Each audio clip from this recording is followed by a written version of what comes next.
Bismillahirrahmanirrahim. Assalamualaikum warahmatullahi wabarakatuh.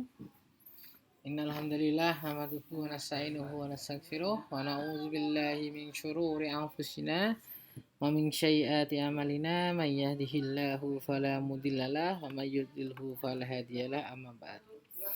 Kembali lagi pada mata kuliah pemasaran Islam. Nah, pada pertemuan kali ini, pertemuan yang online, kalian bisa mendengarkan dan menontonnya di YouTube sambil kalian sudah mungkin beberapa dari kalian sudah mudik, ada yang juga sudah baru perjalanan, silahkan didengarkan baik-baik. Nah, ini berkaitan dengan informasi tugas UTS kelompok. Nah, jadi tugas UTS itu adalah sifatnya kelompok dan perwakilan. Jadi Anda tidak perlu datang ke kampus mengupload datang ke kampus tidak perlu. Tidak perlu mengumpulkan fisik terus menghubungi penjaga atau panitia ujian tidak perlu. Anda cukup menguploadnya saja secara online sehingga tidak membutuhkan fisik di kampus. Batasnya bagaimana? Nah, ini kita akan jelaskan apa saja isinya, apa saja kontennya, dan bagaimana cara menguploadnya. Nah, ini tugas presentasi atau tugas proposal. Jadi ini sebenarnya nanti kalian akan mempresentasikan, tapi karena presentasinya tidak memungkinkan, bisanya adalah setelah Lebaran, maka Anda mengumpulkan proposalnya dulu. Biasanya kita itu kalau di tahun-tahun sebelumnya presentasi dulu, setelah presentasi baru ngupload proposal. Tapi karena lebarannya itu maju sehingga tidak sempat untuk presentasi. Nah, susunan proposalnya apa saja? Yang pertama adalah sampul atau cover pada umumnya, ada logo UMS, ada judul, dan jangan lupa adalah nama kelompok. Nama kelompok plus NIM. Ini sangat penting karena nanti saya akan menilainya itu berdasarkan nilai UTS-nya itu secara kelompok. Yang saya nilai siapa? Yang saya nilai adalah orang yang namanya ada di kelompok proposal tersebut. Kalau dia katanya masuk kelompok tersebut tapi kok NIM-nya tidak ada di situ, namanya tidak ada di situ, maka ya tidak dapat nilai. Kemudian adalah daftar isi. Daftar isi ini seperti biasa ada ringkasan dan nomor halaman isi dari proposal seperti pada umumnya. Pak, formatnya bagaimana terserah. Kalian menggunakan daftar isi format apapun di Microsoft Word, saya bebaskan. Yang penting jelas dan tidak membingungkan. Setelah itu latar belakang. Latar belakang ini bisa latar belakang objektif, bisa latar belakang secara subjektif emosional. Maksudnya apa Pak? Objektif itu ya secara data. Kenapa misalnya saya ingin membuat usaha tentang jual beli kerudung, ada alasan statistiknya bahwasanya minat kerudung meningkat dari tahun per tahun, kemudian dari statistik pendapatan kerudung itu kebutuhannya meningkat tapi supply-nya rendah, itu contoh secara objektif. Tapi secara subjektif juga bisa dari kenapa kok Anda memilih membuat produk itu. Misalnya satu kelompok kami ada seorang desainer kerudung, dia sudah berpengalaman usaha kerudung puluhan tahun dan lain sebagainya. Nah, itu jadi penguat. Jadi latar belakang ini adalah berisi kenapa kalian memilih usaha itu.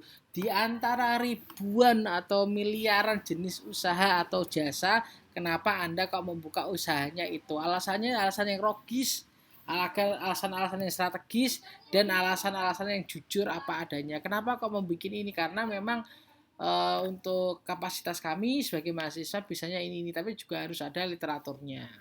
Itu latar belakang. Kemudian setelah latar belakang itu ada deskripsi usaha produk atau jasa.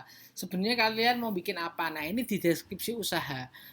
Kami berencana untuk membuat contoh roti, coklat, alasannya, deskripsinya, produknya, kalau perlu ada gambar bisa digambarkan, ada desainnya dijelaskan. Itu untuk deskripsinya.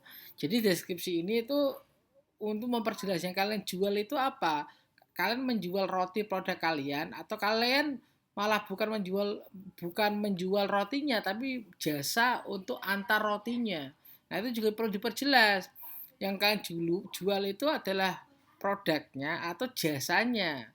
Kemarin ada yang Pak kita menjual ini Pak, menjual pembersih.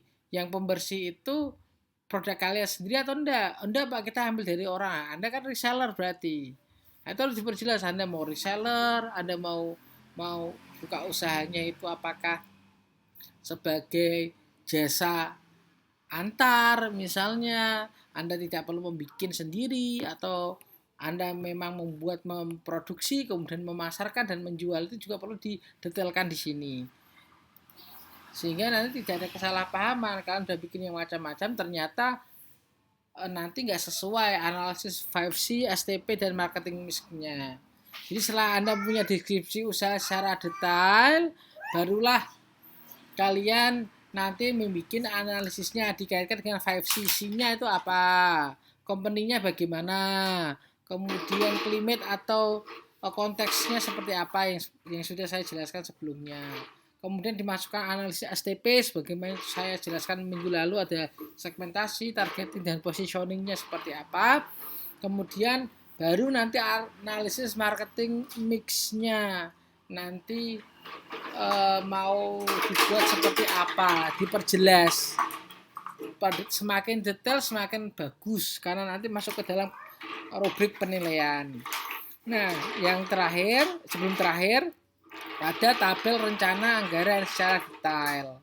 Jadi kalian itu mau bikin usaha jasa modalnya berapa? Itu perkiraan. Meskipun kalian belum memulai, gunanya proposal itu adalah memperkirakan. Semakin detail, semakin akurat tabel keuangan kalian itu menunjukkan seberapa siap kalian dalam memulai usaha tersebut. Nanti akan kelihatan mana yang sekedar kopas, mana yang benar-benar survei, benar-benar riset kebutuhan modalnya nanti berapa, itu akan sangat kelihatan. Nah, itu mempengaruhi nilai juga. Yang terakhir adalah kesimpulan. Nah, untuk teknis pengumpulan itu yang mengumpulkan hanya perwakilan. Sekali lagi perwakilan ketua kelompok. Batas pengumpulannya kapan? Batas pengumpulannya adalah 25 April pukul 23.59 yang mana ini adalah waktu ujian. Jadi kalian bisa mulai mengerjakan sambil liburan ini atau di sela-sela waktunya masih panjang. Sudah waktu lebih dari 1 bulan, silahkan dipersiapkan. Nah, nguploadnya di mana? Nanti setelah Lebaran saya akan berikan linknya di grup WA sehingga Anda bisa menguploadnya. Demikian dari saya. Kalau misalnya ada pertanyaan bisa tulis di kolom komentar YouTube atau bisa di grup WhatsApp. Demikian dari kami. Wassalamualaikum warahmatullahi wabarakatuh.